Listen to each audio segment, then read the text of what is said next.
everyone, and welcome to Hope from Home, the show where we bring you conversations of hope from our home to yours.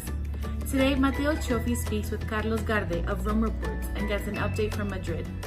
Noel Oka learns all about the ethical concerns that come with developing a COVID-19 vaccine, and Deacon Pedro connects with a midwife in Austin, Texas, who tells him all about babies being born during this time. And of course, our guests will tell us where they're finding hope from our home to yours.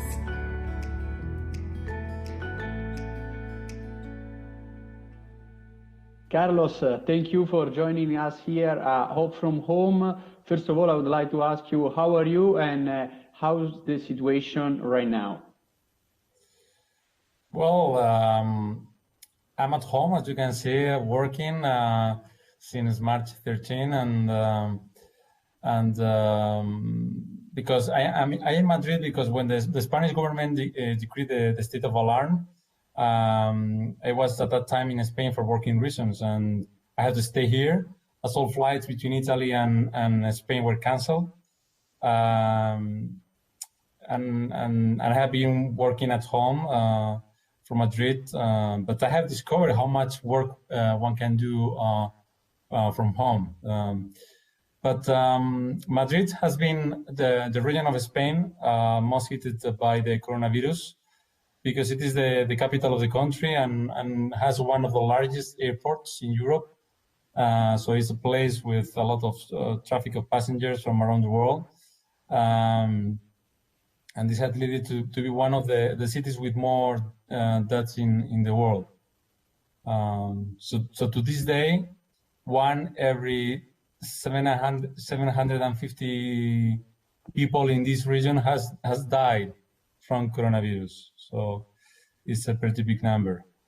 So and from that day, since March 14th,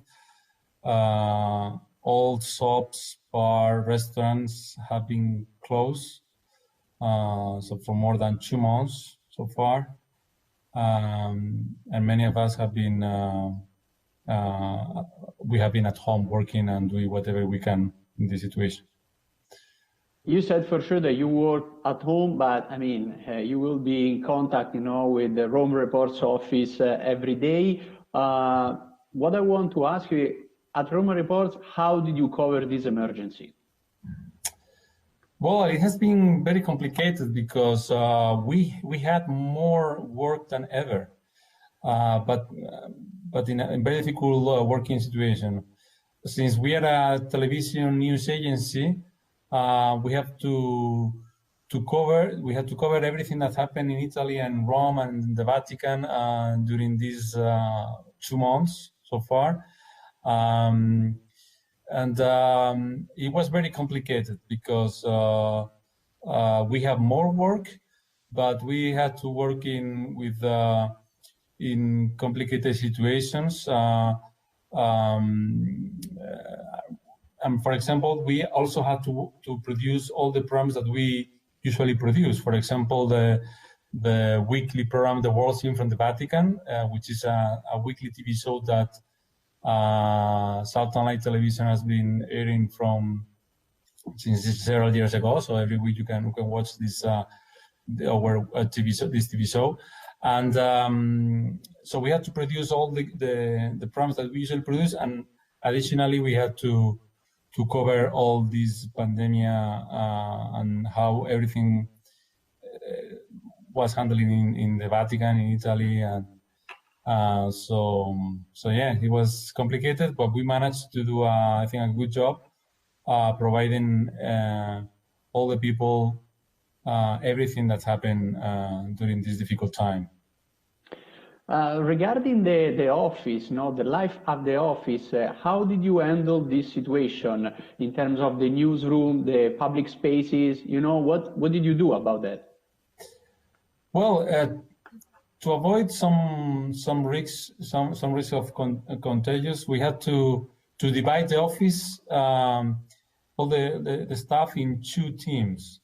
So in the case that someone get infected, only half of the staff will be in quarantine, while the other half will continue working. Although under even more difficult conditions. But thanks God, nobody was infected, and we were able to work the whole team during the whole period. So, and we also had to provide all the staff with masks, with hydroalcoholic gels and other protection and cleaning materials, so we can work in a safely environment. But yeah, so we had to work more in even more difficult situation, but we managed to do it. You know, this show is called Hope from Home. What I want to ask you is your personal hope for your country, for sure, and at the same time, your hope for the next weeks in general for this coronavirus situation. Yes, well, my hope is that I can see that things are becoming better. Since March 18th, Monday, March 18th, all the churches in Spain opened the doors to the celebration of public masses. The government established that only these religious ceremonies, the masses could be celebrated with 1/3 of the capacity of these temples. But this is a sign of hope, because people have been more than 2 months without the possibility to go into mass or to receive some sacraments. So even one of the difficult things, all the people were not able to have a funeral for all these people that has died. So that was very difficult. So things are, thanks God, are becoming better. And I hope that with the summer, everybody the life could be as before, or as much similar as before, because nobody knows how things are going to be in the future until we get a vaccine. But from Rome Reports, we will continue producing the daily news reports every day, so everybody can get accurate information from the Pope and the Vatican. And we hope that we can continue with our work and providing this service to everybody. Carlos, thanks so much for your time, for joining us here at Hope from Home. I really hope to see you soon at the Vatican, also because it means that you will be able to come back from Spain. Thanks so much. Yes, thank you very much. See you soon.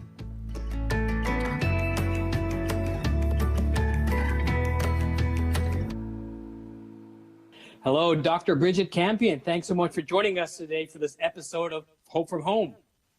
Thank you so very much, Noel, for inviting me. It's a real pleasure to have, something to do during the pandemic. Thank you. Thank you.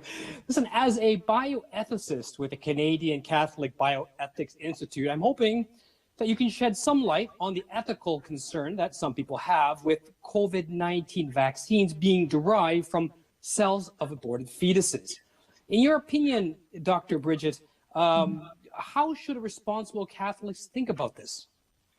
Well, it is a big issue. On the one hand, we know that until there is a vaccine, life will not return to what it was.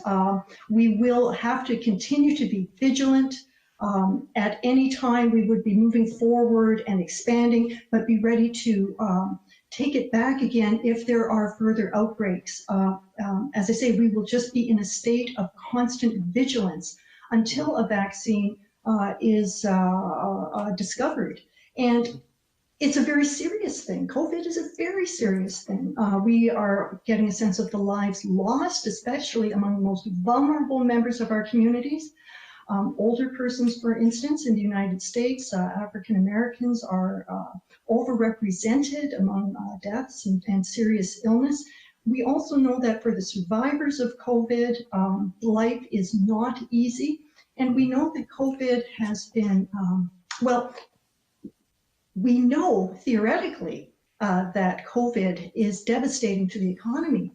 we're going to find out more exactly what that means as time goes on. So a vaccine is imperative, but at the same time, as you're pointing out, for Catholics of conscience who are saying, but a vaccine, the research, it seems to be involving aborted, and here we don't mean miscarried, we mean actually aborted fetal human beings.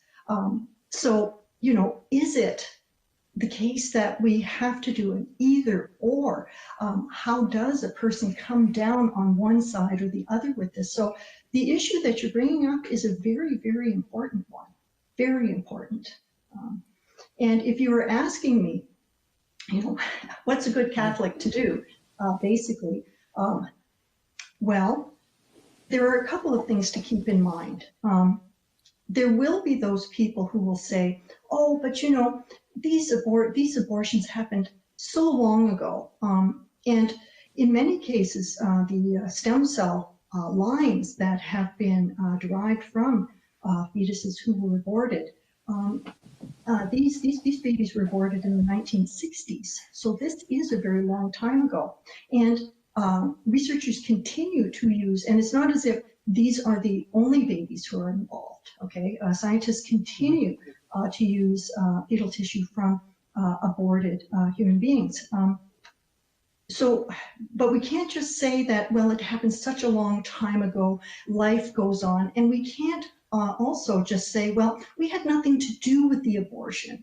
You know, it happened, we had nothing to do with it, surely we can make use of this.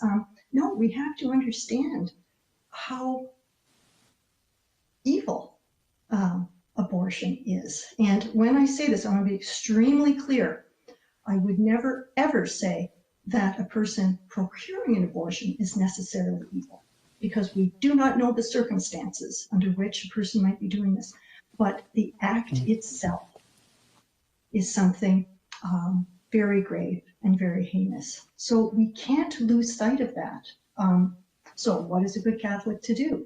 The thing about the Catholic Church is this. Certainly we believe in faith informed by reason, by understanding. So we are very much alive to using our God-given reason. On the other hand, the Church is extremely pastoral and understands that we do live in an imperfect world. And church teaching, at least what I've come across in Donum Vitae and Dignitatis Personae, is fairly clear.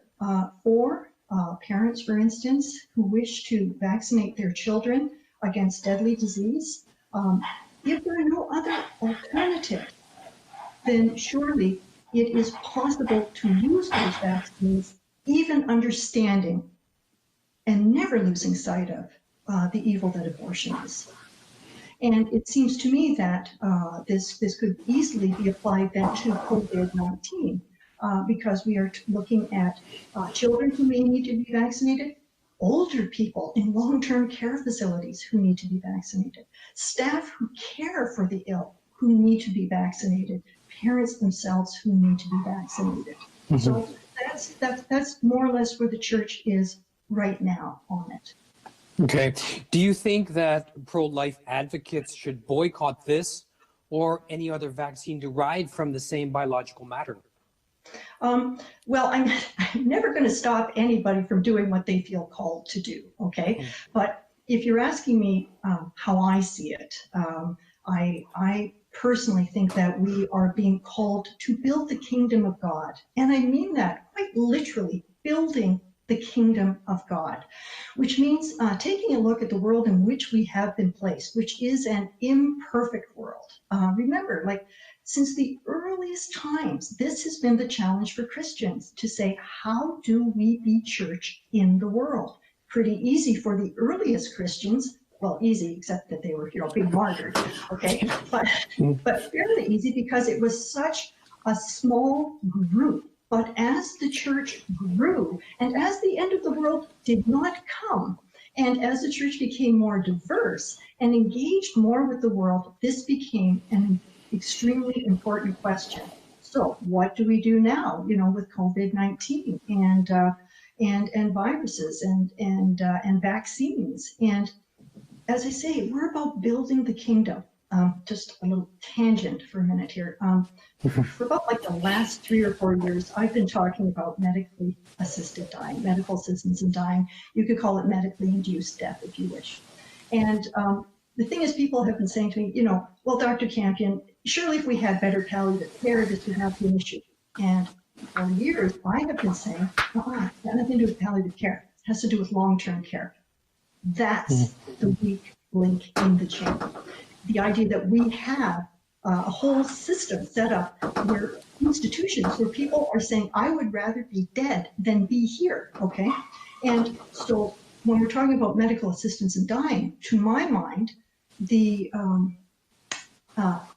antidote is to be building places of care, to be building a healthcare system and a long-term care system where people feel loved, cherished, where they can find meaning in the lives and in this particular state of life.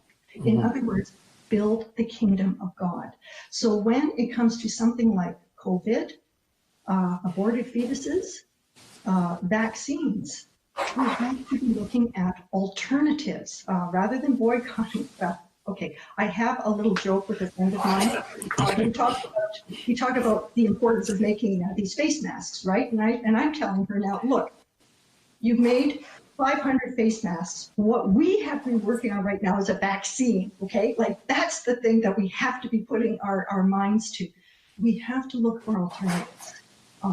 If fetal tissue is absolutely essential, and I'm not a scientist, I don't know. Maybe fetal tissue is simply easier, which is not a justification. If it is essential, then what about a child who is lost through miscarriage? We know that babies die, and we know that parents make the incredible decision to donate a heart so that another baby can live.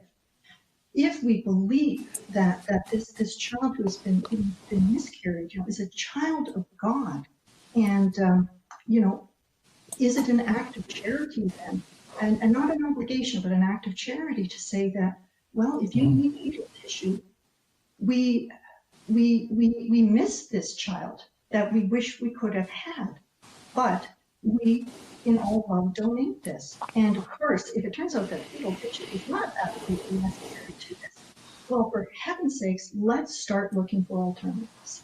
Thank you so much, Dr. Campion. I really appreciate your sharing your thoughts with us. You gave a lot of things to think about.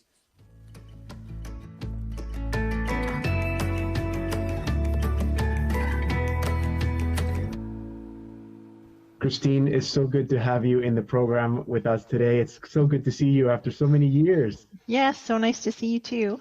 Thanks for having me. Yes.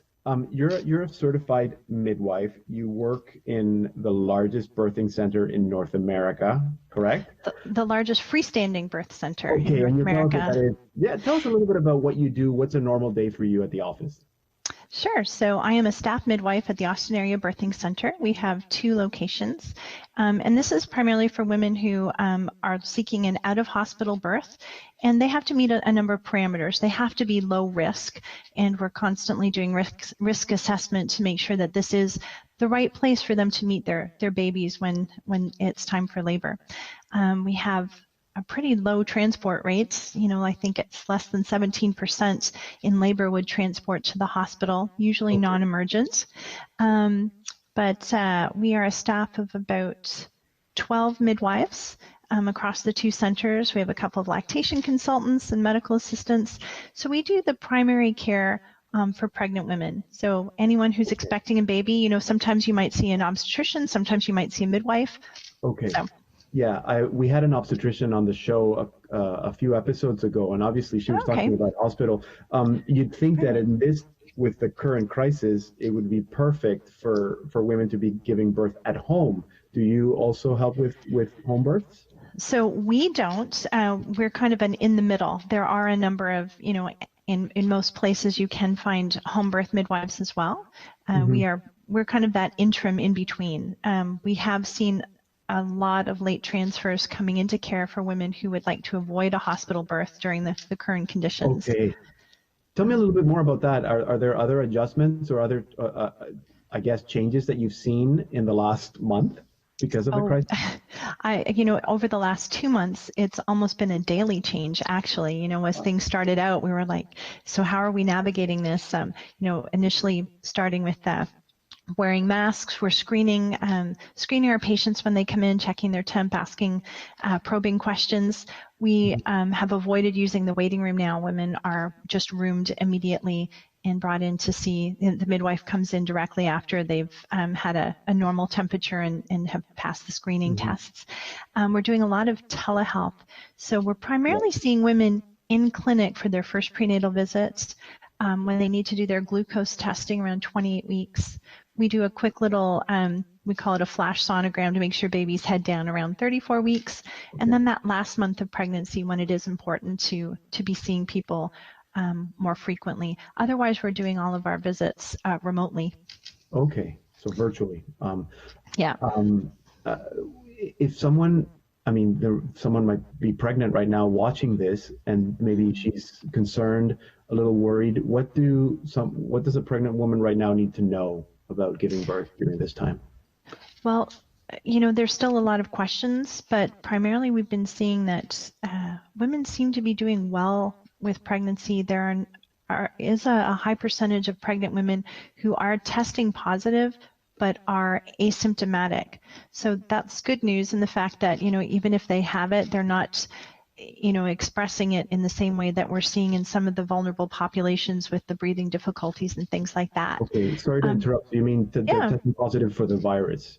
Yes, and I've heard a range from 29 to 49% are asymptomatic that test positive. Okay. Is there any danger that they might transmit or pass on the disease to the baby? At the moment, they're suggesting that there is no vertical transmission. That the risk would come after.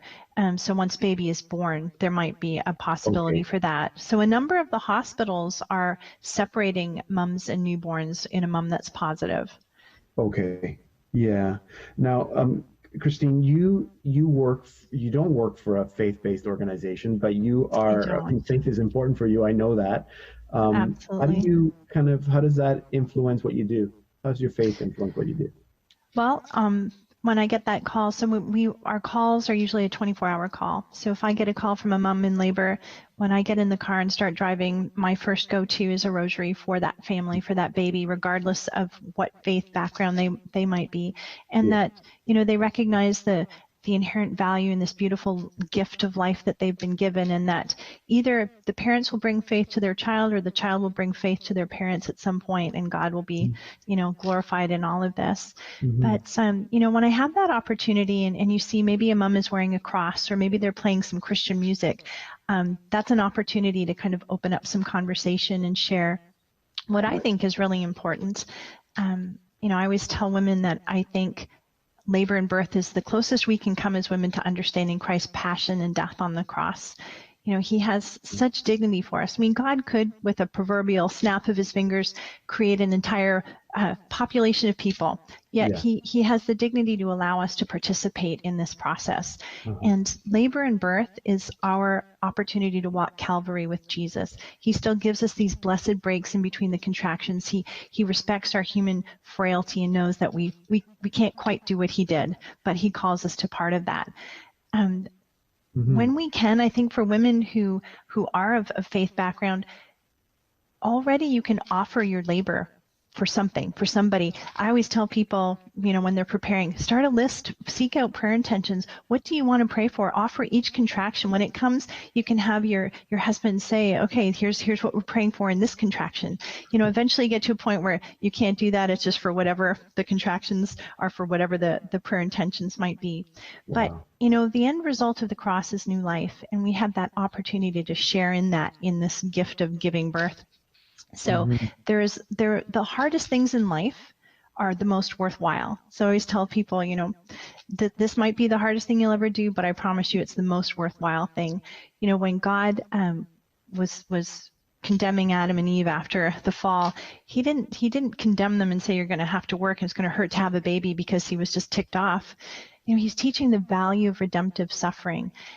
St. Paul tells us that I make up for that which is lacking in the suffering of Christ. If we sit and think about that for a minute, what could possibly be lacking in the suffering of Christ? Well, my willingness to. He's on the cross not so I don't have to be, but showing me what I'm supposed to do. I can offer this up for something, for someone else. And it can be quite a beautiful thing. An interesting side note, typically speaking, I know this is kind of being a little bit of a generalization, but if you need the piano moved, ladies, you're probably going to ask your husband, hey, can you get on this? I need the furniture moved. If we've got a friend who's having a difficult time, we're the ones that are probably going to go and console them. Labor takes that and reverses those two roles. We suddenly have the woman taking on the physical role, and we have the men taking on the emotional role, and both are equally challenging for them. And so, guys, you can offer that up as well. And it's also a place of growth in our parenting. We need both of those sides. We have to relate to both. Guys, you always want to fix everything. You have to just stand by and kind of watch it and maybe marvel at the strength that your wife has while she's giving birth to your child. It's such a beautiful, beautiful time. It is a beautiful time and a powerful time. If I remember the ones we went through. Chris, what you say is so profound. Suffering for love is really what makes it redemptive. So I think that you've certainly given me a whole new appreciation for this gift of being co-creators with God. And thank you for what you're doing and thanks. Or you continue to do during this crisis. Thanks so much.